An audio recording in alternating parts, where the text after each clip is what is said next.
Assalamualaikum class. As you know, we have already studied two chapters. Next, we are starting third chapter, the cell. Cell पर आने से पहले हमें पहले ये पता होना चाहिए कि सेल है क्या। आप लोगों को पता है कि लिविंग ऑर्गेनिजम्स जो कि सेल से मिलकर बने होते हैं, बिल्कुल उसी तरह ही जैसे हमने देखा ना बिल्डिंग्स होती हैं वो किन से मिलकर बनी होती हैं, बिल्डिंग्स छोटी छोटी ब्रिक से मिलकर बने होते हैं। इसी तरह ही पूरा एक लिविंग ऑर्गेनिज्म किससे मिलकर बना होता है, सेल से मिलकर बना होता है। अगर हम इसकी बेसिक डेफिनेशन की बात करते हैं तो आप लोगों ने बेसिक डेफिनेशन ये वाली करनी है, राइट कर लीजिएगा ऊपर, ओवर राइट कर लीजिएगा। The microscopic structures that are structure and functional unit of living organism. हमें पता होना चाहिए सेल क्या होते हैं, फाउंडेशन होते हैं। फाउंडेशन कहते हैं बेसिक्स को, कि लाइफ हमारी किससे मिलकर बनी हुई है, सेल से मिलकर बनी हुई है। इवन दो कि हमारी जो लाइफ की एक्टिविटीज़ हैं उनको भी कौन कंट्रोल कर रहा होता है, सेल कंट्रोल कर रहा होता है। It carry out the necessary functions of life. वही जो मैंने अभी बात की है कि ये हमारी बॉडी के जो नेसेसरी फंक्शंस होते हैं, सेल उनको कंट्रोल कर रहे होते हैं। सेल्स, उन्होंने कहा है कि ये वही एग्जांपल है जो मैंने आपको पहले दी है कि सेल्स होते हैं बिल्डिंग ब्लॉक होते हैं लिविंग ऑर्गेनिज्म के, जैसे बिल्कुल आपके ब्रिक्स होती हैं, हमारे हाउसेज की ब्रिक्स होती हैं, उसी तरह ही आपके सेल्स क्या होते हैं, बिल्डिंग ब्लॉक्स होते हैं। अक्सर एमसीक्यूज आ जाता है, what are a building block of living organism. तो ये भी आप लिख लें, अगर आपने लिखना है, अगर आपने उसको अंडरलाइन करना है बुक पे तो वो भी कर लीजिएगा। Cells are a building block of living organism. आप लोगों को पता है कि बैक्टीरिया है, बैक्टीरिया अब हर जगह पाए जाते हैं, वो भी सेल से मिलकर बने हैं। बस फर्क ये है कि वो सिंगल सेल होते हैं, यूनिसेलुलर होते हैं, और हम लिविंग ऑर्गेनिज्म मल्टी सेलुलर होते हैं, बहुत सारे सेल से मिलकर बने होते हैं। On the basis of the cell number के बेस पे भी लिविंग ऑर्गेनिज्म की डिवीजन होती है। आप लोगों ने पढ़ा होगा कि सेल की और भी टाइप्स होती हैं, जैसे प्रोकैरियोटिक सेल होता है, यूकैरियोटिक सेल होता है, यूनिसेलुलर होते हैं, मल्टी सेलुलर होते हैं। ये सारी की सारी क्या हैं, सेल की बेस पे क्या है, लिविंग ऑर्गेनिज्म की टाइप्स हैं, सेल की टाइप्स हैं। जैसे कि आपका बैक्टीरिया होता है, ये भी सेल से मिलकर बना होता है। और आपकी जो बड़ी से बड़ा ऑर्गेनिज्म देखें, जैसा कि वेल, पहले पहले जो आफ्टर 5 मिलियन ईयर्स अगो अगर हम देखें ना, तो वो तो लार्जेस्ट ऑर्गेनिज्म आपके डायनासोर ही थे, लेकिन अब जो है वो नहीं है। तो अब जो लार्जेस्ट ऑर्गेनिज्म दुनिया के अंदर पाया जाता है वो वेल है। तो वेल भी आपकी किससे मिलकर बनती है, वो सेल से मिलकर बनी। अगर हम इसके साइज की बात कर लेते हैं तो साइज इसका क्या होता है, स्मॉल होता है, हम आम आंख से नहीं देख सकते, बहुत छोटा होता है। जैसे बैक्टीरिया होता है, बैक्टीरिया में एलजी होती है, इनके सेल्स बहुत छोटे छोटे होते हैं। ये अगर क्लोनिंग्स की फॉर्म में रहें तो हमें नजर आएगा। लेट्स सपोज ये एक डॉट लगाया है मैंने, ये डॉट क्या है, अगर हम बैक्टीरिया की क्लोनी देखें तो ये डॉट में मिलियन ऑफ बैक्टीरिया होंगे, ठीक है। अगर उन्होंने कहा ये नेक्ड आई से नजर नहीं आते, कुछ सेल आपके इतने बड़े होते हैं कि वो आप उनको आम आंख से देख सकते हो। अब जैसे एग है, ऑस्ट्रिच का एग है, हेन का एग है, ये एक सिंगल सेल है, इसके अंदर जो होता है न्यूक्लियस होता है, बाकी ऑर्गेनेल्स भी पड़ी होती हैं। ये क्या है, आपका एक सेल है जिसको आप ऑब्वियसली देख रहे हो।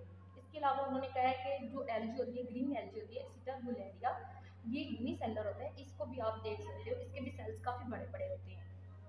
अच्छा, एलजी में भी टाइप्स होती है ना, मैंने आपको पहले से बताया, कुछ ऐसी एलजी होती है जिनको आप क्लियरली नहीं देख सकते, कुछ ऐसे एलजी भी होते हैं जिनको आप देख सकते हैं। मोस्टली एलजी विजिबल होती हैं।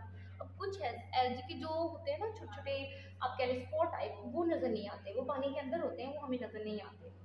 यूनिसेलुलर बाजू का जो अमीबा होता है, वो मैंने आप लोगों को बताया था, एनी उसकी कोई स्पेसिफिक शेप नहीं होती, तो वो भी क्या होता है, जॉइंट होता है, वो हमें नजर आ जाता है, वो सिंगल सेल होता है। मैंने आपको क्लास में भी बताया था बेटे कि जो अमीबा होता है वो सिंगल सेल होता है, उसकी काफ़ी बड़ी एक ही उसके अंदर स्ट्रक्चर होती है, वो एक ही सेल से मिलकर बना होता है।